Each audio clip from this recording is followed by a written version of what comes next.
इयत्ता 9वी मराठी विषयाच्या तासिकेत मी सौ सोनाली चुरी आपणा सर्वांचं स्वागत करते. आज आपण पाठ 14 ते जीवनदायी झाड लेखक आहेत भारत सासणे या पाठाचा 5वा भाग अभ्यासत आहोत.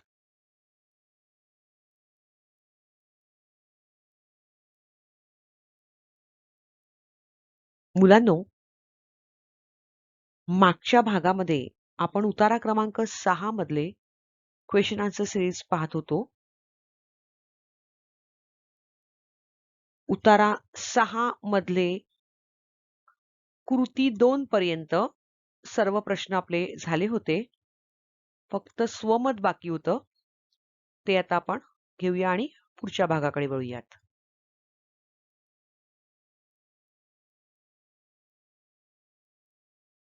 वेळ देते. पटकन उतारा वाचून घ्यायचा आहे. कारण वाचाल तर वाचाल. बरोबर ना?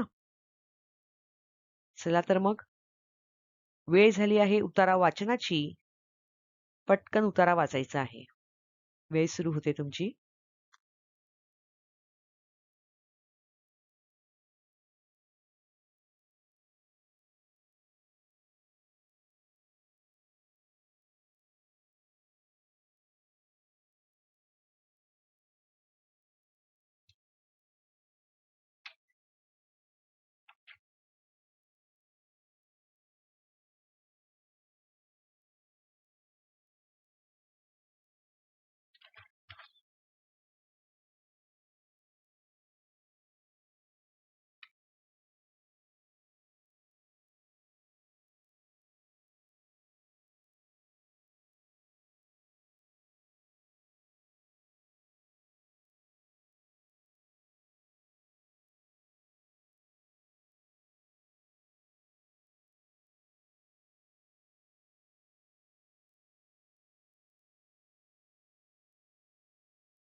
मला वाटतं तुमचा परिच्छेद वाचून झालेला असेल.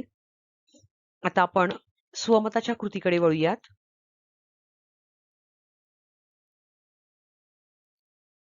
प्रश्न होता, झाडे मानवी मनाला सृजनशील करत असतात. यावर तुमचं मत सोदाहरण स्पष्ट करा. सोदाहरण म्हणजे उदाहरणासह.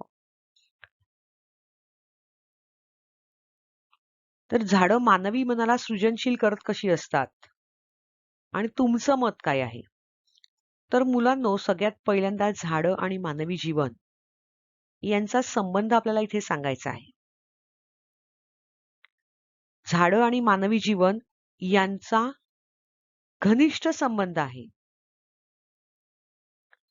आणि झाडं मानवी मनाला सृजनशील करतात याचं उत्तम उदाहरण या पाठामध्ये लेखकानं दिलं आहे. आणि ते उदाहरण म्हणजे त्या दाक्षिणात्य स्त्रीचं उदाहरण. तो दाखला ते उदाहरण दाक्षिणात्य स्त्रीचं तुम्हाला या प्रश्नाच्या अनुषंगाने देता येईल. मानवी मनावर आजूबाजूच्या परिसराचा खूप मोठा परिणाम होत असतो. जर मन सृजनशील म्हणजेच निर्मितीशी, नवनिर्माणाशी जर जोडलेलं असेल, तर ते ताजं राहतं. ते मानवी मन ताजं ठेवण्याचं कार्य या पाठातील ही दाक्षिणात्य स्त्री आहे, तिनं केलंय. कसं केलंय? तर ते कडुनिंबाचं झाड लावून तिनं हे केलेलं आहे. तिने झाड रुजवून, फुलवून, हिरवा संदेश देत मन निर्मितीक्षम केलेलं आहे. कसं तर एक झाड अनेक जीवांना जगवतं, म्हणजे त्या झाडावर अवलंबलेले कोण कोण आहेत, तर ते इथं तुम्ही देऊ शकता. आणि मग एक झाड अनेक जीवांना जगवतं, आनंद देतं. यावर येणारे पक्षी, त्यांचं कुंजन, या सगळ्याचा परिणाम मनावर होत असतो आणि आपलं मन प्रसन्न ठेवलं जातं, आनंदी ठेवलं जातं. तर हे उदाहरण तुम्ही इथे देऊ शकता, की झाडं मानवी मनाला सृजनशील करत असतात. तर त्याचं उत्तम उदाहरण म्हणजे दाक्षिणात्य स्त्री. आणि मग मन तुमचं कसं ताजं राहतं, तर पक्षी वगैरे आश्रयाला येतात, त्यांचं कुंजन असतं, मग मन प्रसन्न होतं, आनंदी होतं. अ, हे उदाहरण येणं इथे दिलं पाहिजे. मला वाटतं तुम्हाला मुद्दे ह्यातले कळले असतील. आता आपण इतर स्वाध्याय कृती ज्या आहेत, म्हणजे प्रश्न 7वा, त्यांच्याकडे वळूयात.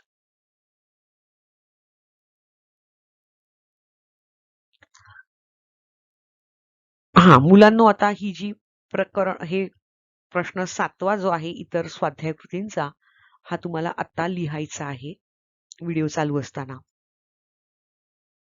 कारण हे सगळं शोधून वगैरे करण्याच्या कृती आहेत. चला तर मग पेन तुमच्या हातात असणारच आहे आणि आता पाठ्यपुस्तक तुमच्या समोर ठेवायचं आहे. कारण हे छोटे छोटे पॅसेज जे होते हे प्रश्नाच्या वर आधारित असल्यामुळे पहिल्यांदा तुम्हाला मी परिच्छेद वाचायला सांगितले आणि मग प्रश्नांची उत्तरं आपण डिस्कस केली. आता संपूर्ण पाठ्यपुस्तक आपल्याला अभ्यासायचं आहे, कारण ही इतर स्वाध्याय कृती आहे. चला तर मग त्यातला प्रश्न 7वा, कारण लिहा असं विचारलेलं आहे. लेखकाला खिडकी लावून घ्यावी असे वाटले कारण. काय बरं कारण असेल? बघा पटकन, पाठ्यपुस्तकावर नजर फिरवा.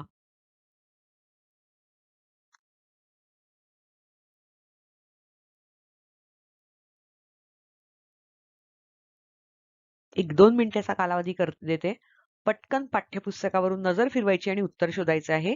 लेखकाला खिडकी लावून घ्यावी असं वाटलं कारण.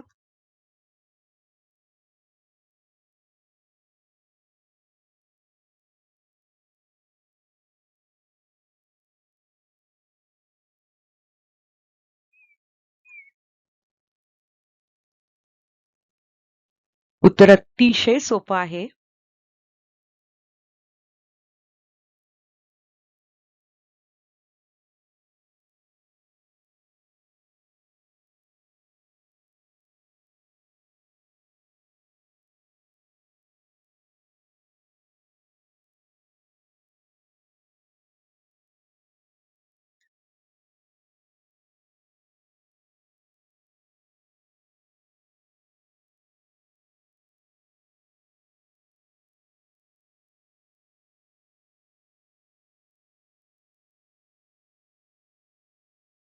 मोजून 1 मिनिट तुम्हाला नजर फिरवण्यासाठी दिली होती आणि मला वाटतं उत्तर मिळालं असेल. लेखकाला खिडकी लावून घ्यावीशी वाटली कारण लिंबाच्या एका छोट्या फांदीवर मधमाशांनी पोळं किंवा घर करायला सुरुवात केली होती. लिहून घ्या हे उत्तर. लेखकाला खिडकी लावून घ्यावी असे वाटले कारण लिंबाच्या, लीची वेलांटी पहिली आणि अनुस्वार, लिंबाच्या एका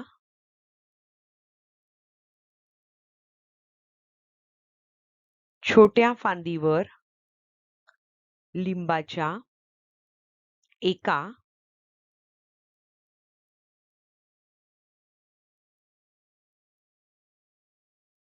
छोट्या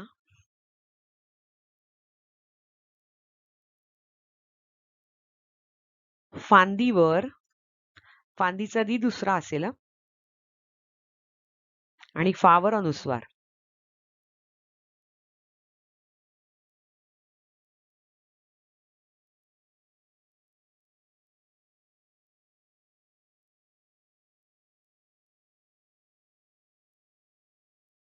मधमाशांनी, मधमाशांनी लिहिताना मधमाशा, शहामृगातला श त्याला या जोडायचा आणि यावर अनुस्वार द्यायचा आहे. मधमाशांनी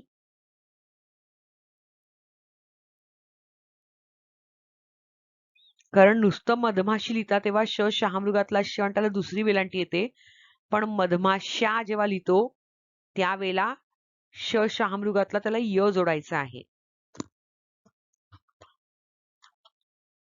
मधमाशांनी पोळ पोळ ळवर अनुस्वार.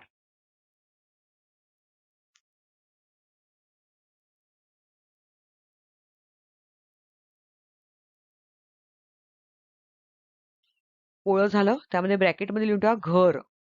म्हणजे जर तुम्हाला शब्द कळला नाही तर माहित असणं गरजेचं आहे, म्हणून ब्रॅकेटमध्ये लिहून घ्या कंसामध्ये घर. म्हणजे उत्तर असं झालंय, लिंबाच्या एका छोट्या फांदीवर मधमाशांनी पोळ म्हणजेच घर करायला, लिहून घ्या, घर करायला सुरुवात केली होती.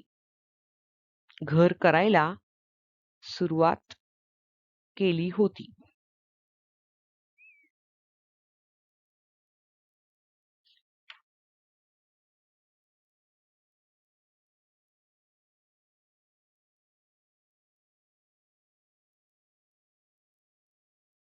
झालं.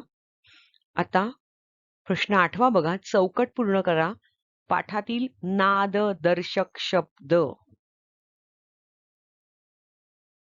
नाददर्शक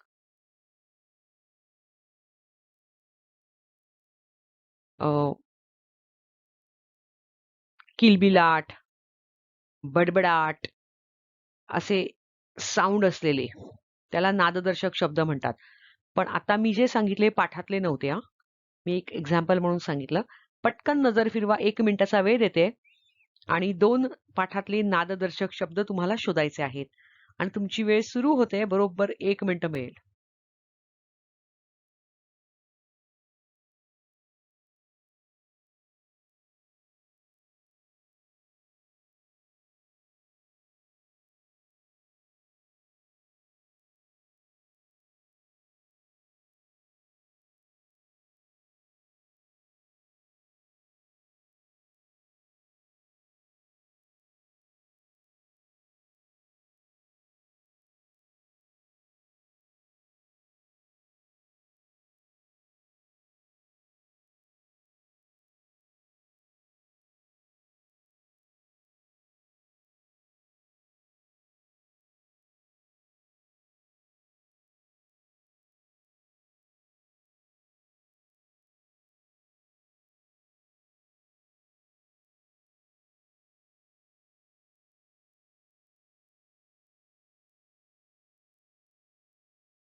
तुमची वेळ संपलेली आहे. मला वाटतं उत्तर तुम्हाला मिळालेलं असेल.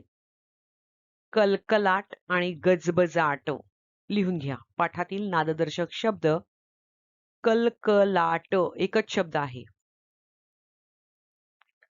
कलकलाट.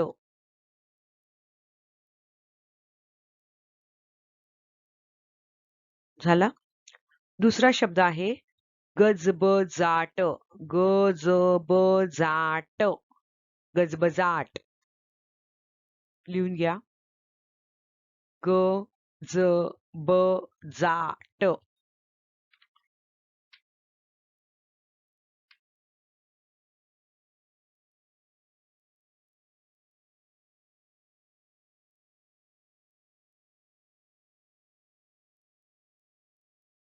झालं लिहून.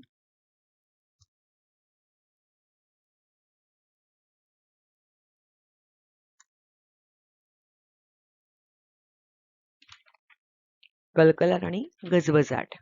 मला वाटतं लिहून झालं असेल. आपण आता पुढच्या प्रश्नाकडे वळूया. पुढचा प्रश्न आहे प्रश्न 9वा. लिंबाच्या झाडाला खालील वैशिष्ट्ये कोणी कोणी प्राप्त करून दिली. आता ही वैशिष्ट्ये प्राप्त करून देणारे कोण, त्या सगळ्यांची नावं इथे आली पाहिजेत. तर संगीतमय लिंबाचं झाड संगीतमय कोणामुळे झालं, त्यांची नावं येतील. त्यानंतर लिंबाचं झाड आश्रयदायी, त्या आश्रयाला कोण कोण येत असत, त्यांची नावं येतील. त्यानंतर लिंबाचं झाड हे आश्वासक झाड कसं आहे, तिकडे कोण येतात. त्यानंतर लिंबाचं झाड कोणाकोणाला जीवनदायी आहे, त्यांची नावं इथे लिहायची आहेत. मी 1-2 मिनिटाचा अवधी तुम्हाला देते. उत्तरं पटकन नजर फिरवून पाठ्यपुस्तकामध्ये शोधायची आहेत आणि पेन्सिलीने टिक करून ठेवा. चला, वेळ सुरू होते तुमची. 2 मिनिटं मिळतील बरोबर. 4ही उत्तरं तुम्हाला शोधायची आहेत.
झाले शोधून?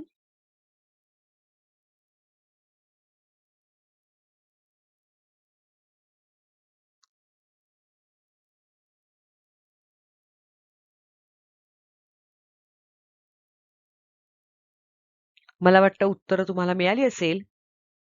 नसतील मिळाली तर मी डिस्कस करते. लिंबाच्या झाडाला खालील वैशिष्ट्ये कोणी कोणी प्राप्त करून दिली? तर संगीतमय झाड कोणामुळे झालं? तर चिमण्या आणि इतर पक्षी. लिहून घ्या उत्तर. चिमण्या.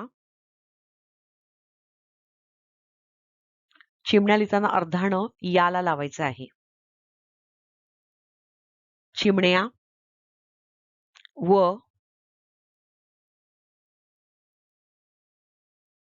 इतर पक्षी.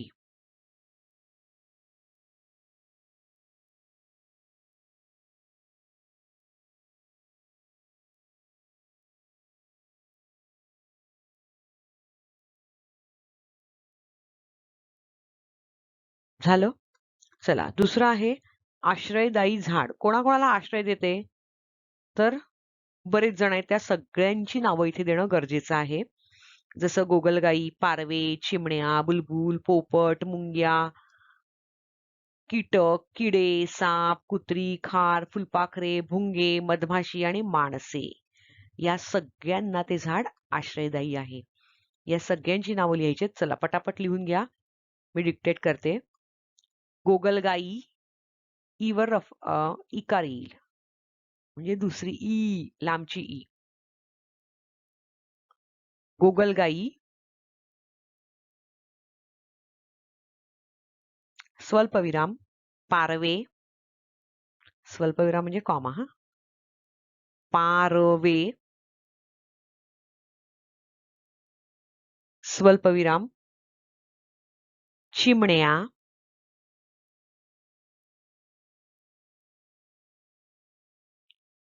स्वल्पविराम, बुलबुल,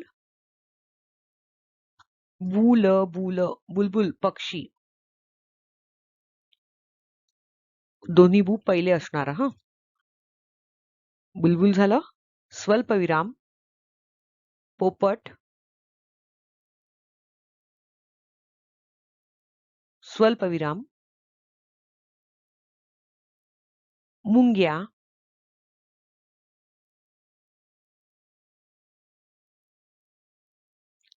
स्वल्पविराम, कीटक, की पहिला आहे कीटक, स्वल्पविराम, किडे. कीटक आणि किडे यामध्ये फरक असतो. किडे, किडेचा की पण पहिलाच. स्वल्पविराम साप साप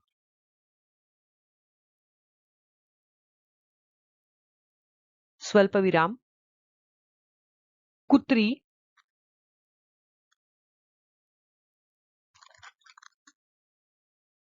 कुत्री स्वल्पविराम खार खार म्हणजे स्क्विरल खार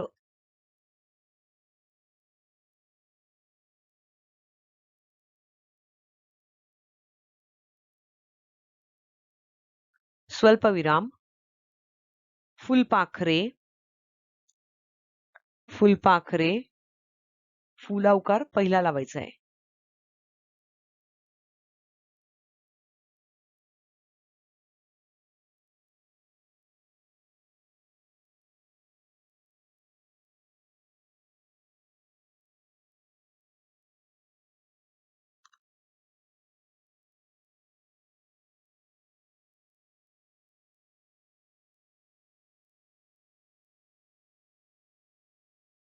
स्वल्पविराम भुंगे भुंगे भ भटजीतला ब पहिला उकार त्यावर अनुस्वार भुंग आणि गे भुंगे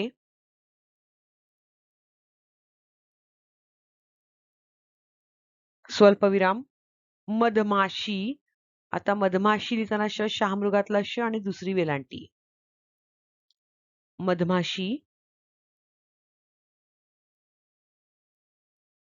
स्वल्पविराम माणसे माणसे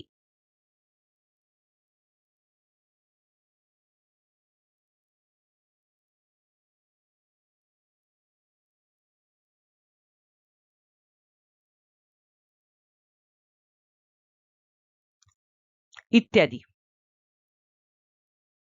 ई काढून डॉट द्या म्हणजे संक्षिप्त रूप इत्यादीचं पुढचं आहे आश्वासक झाड तिकडे कोण येणार तुरेदार बुलबुल व पोपट लिहून घ्या तुरेदार तू पहिला तुरेदार बुलबुल व पोपट तुरेदार बुलबुल व पोपट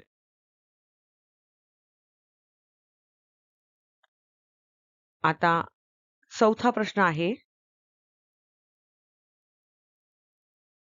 जीवनदायी झाड त्याच्यामध्ये आहे कोणाकोणासाठी आहे तर सर्व सजीवांना लिहून घ्या उत्तर सर्व सजीवांना व वर रफार येईल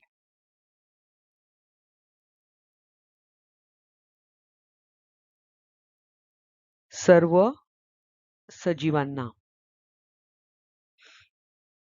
झाला चल आता प्रश्न 10व्याकडे वळूया परसदार या शब्दापासून 4 अर्थपूर्ण शब्द तयार करा 1 मिनिटाचा वेळ तुम्हाला दिला जाईल त्यामध्ये तुम्हाला हे बनवायचे आहेत चला वेळ सुरू होते 4 अर्थपूर्ण शब्द तुम्हाला इथे बनवायचे आहेत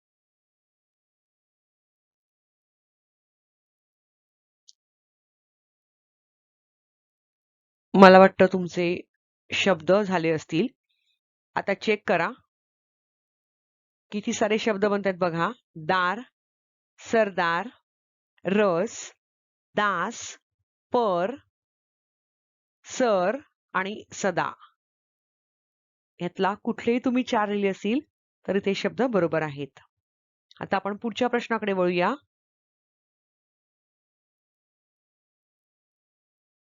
पुढचा प्रश्न आहे प्रश्न 11वा. या पाठात वर्णन आलेल्या 2 कुटुंबांची दिलेल्या मुद्द्याच्या आधारे तुलना करा. आता तुलना करायची आहे, कंपॅरिझन करायचं आहे. मुद्दे दिले आहेत परसदार, माणसे, पाणी आणि जमीन, स्त्रिया आणि हिरवा आनंद. आता इथे दिलेले आहेत की कुटुंब क्रमांक 1 आणि कुटुंब क्रमांक 2. आता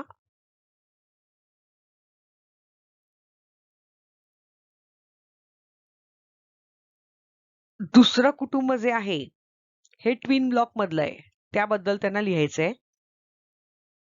पहिल्यांदा आपण सॉल्व्ह करूया आणि मग मी तुम्हाला लिहून देते. आता पहिलं कुटुंब आहे त्याचं परसदार कसं आहे? परसदार म्हणजे बॅकयार्ड, घराच्या मागचं अंगण, मागच्या बाजूचं. तर परसदारामध्ये कुटुंबाच्या पहिल्या काय होतं? हिरवगार लिंबाचं झाड होतं. आणि कुटुंब क्रमांक 2 जे आहे ट्विन ब्लॉक मध्ये राहणारं दुसरं कुटुंब जोड इमारतीतलं, त्यांच्या परसदारामध्ये म्हणजे मागच्या भागामध्ये गवताची एकही काडी नव्हती. हे परसदारामध्ये दोघांच्या फरक होता. नंतर माणसात कुटुंब पहिलं कसं होतं? त्यांच्याकडे झाडं होती वगैरे आणि त्यामुळे ते ताजेतवाने होते आणि निर्मितीक्षम, काहीतरी निर्माण करण्याची इच्छा असणारे असे होते. तर त्या उलट जोड इमारतीमध्ये राहणारी माणसं कशी होती? तर उदास होती, दुर्मुखलेली होती, त्रासलेली होती, दुःखी आणि त्रस्त होती.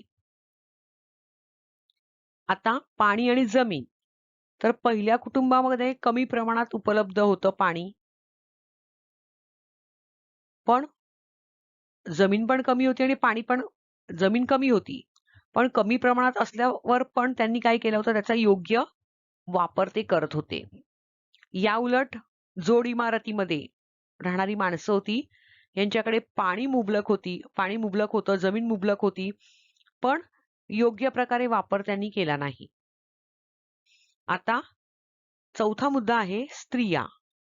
कुटुंब क्रमांक 1 मधल्या स्त्रिया कशा होत्या? आनंदी होत्या आणि हळव्या होत्या.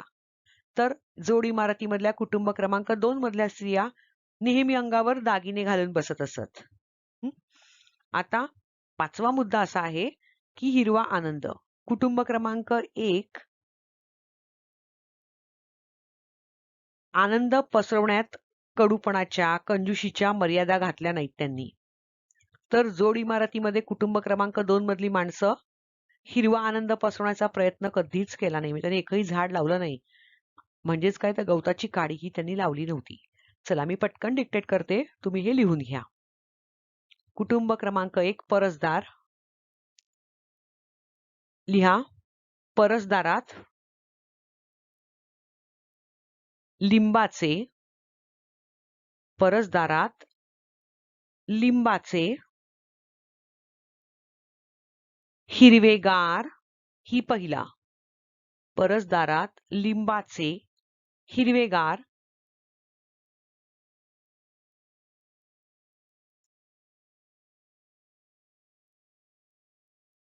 झाड होते. तर बाजूच्या भागात कुटुंब क्रमांक 2 मध्ये लिहा. गवताची काडीही नव्हती.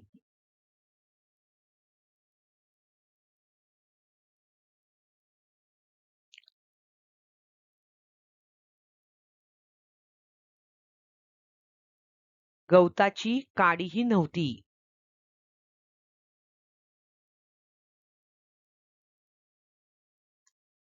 झालं?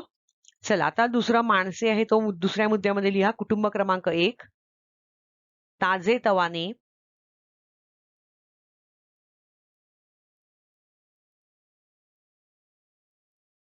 स्वल्पविराम, निर्मितीक्षम,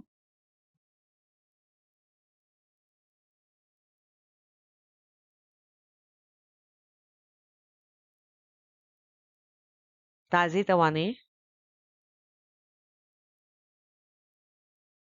स्वल्पविराम, निर्मितीक्षम.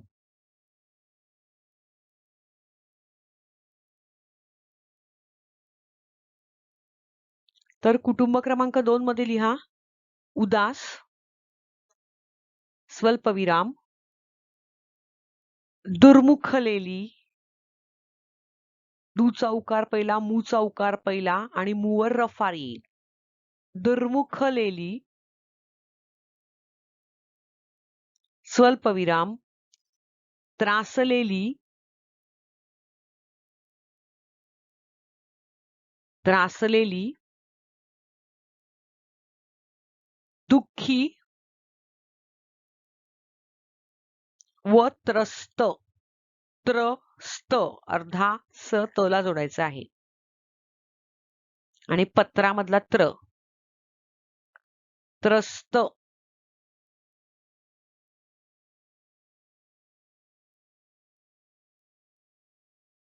झालं. चला आता तिसऱ्या मुद्द्यावर या. पाणी आणि जमीन.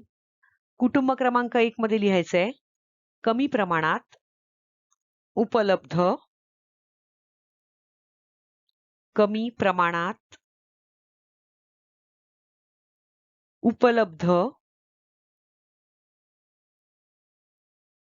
पण योग्य वापर.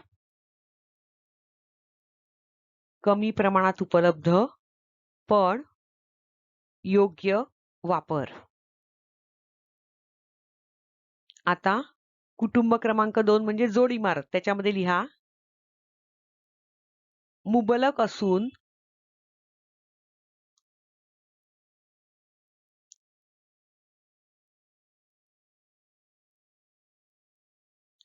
मुबलक असून योग्य वापर नाही.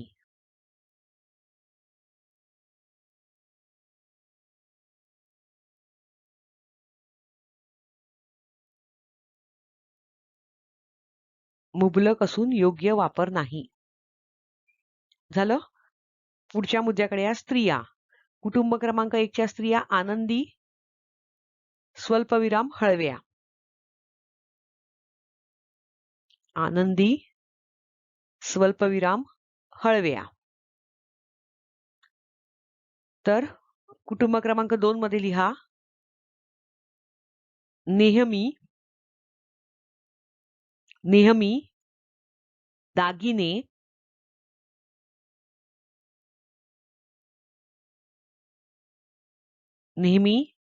दागिने घालून बसत.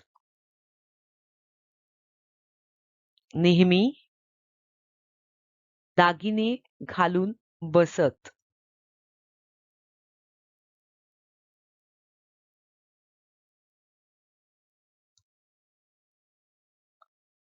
आता शेवटच्या मुद्द्याकडे या. कुटुंब क्रमांक 1 मध्ये हिरवा आनंद लिहा. काय लिहाल तिथे? हिरवा आनंद पसरवण्यात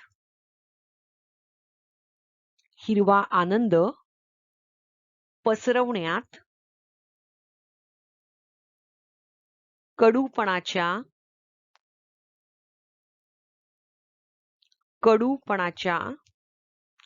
स्वल्पविराम कंजूशीच्या क वर अनुस्वार जू पहिला आणि षटकोनातला त्याला दुसरी वेलांटी आणि अर्धाच य ला लावायचंय. कंजूशीच्या मर्यादा यावर रफार येईल. कंजूशीच्या मर्यादा घातल्या नाहीत.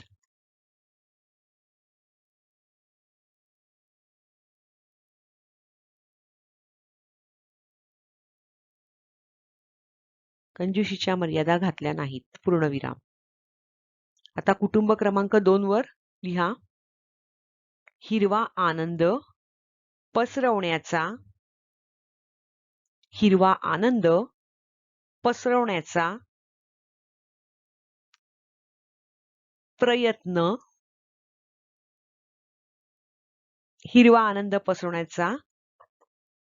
प्रयत्न कधी केला नाही.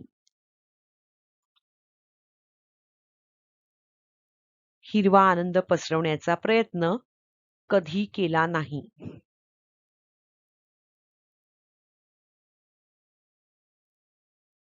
झालं. चला आता शेवटच्या प्रश्नाकडे येऊयात. शेवटचा प्रश्न आहे प्रश्न 12वा. चुकी बरोबर ते लिहा. त्यातला पहिला प्रश्न आहे परसदारी पाण्याचा हापसा असलेल्या शेजाऱ्यांची बाग फुललेली होती का? आत्ताच आपण बघितलं की तिथे गवताची काडीही नव्हती. म्हणजे शेजाऱ्यांची बाग फुलली होती का? नाही. म्हणून हे विधान काय आहे? चुकीचं आहे. लिहून घ्या, पहिलं विधानही चूक आहे. दुसरं वाक्य आहे, इतर पक्ष्यांच्या त्रासामुळे पारव्याची जोडी लिंबाच्या झाडावरून हलली. पक्ष्यांच्या त्रासांना घाबरून हलली का? तर हे विधान काय आहे? चूक आहे. कारण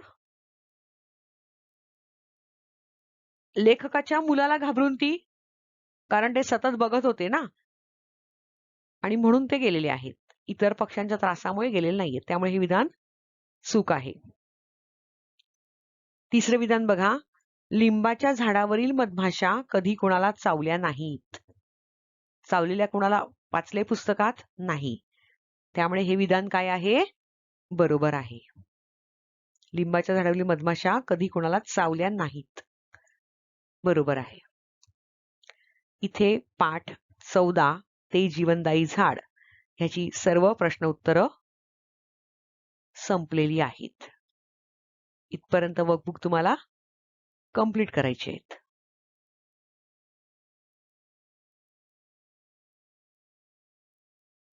थँक यू.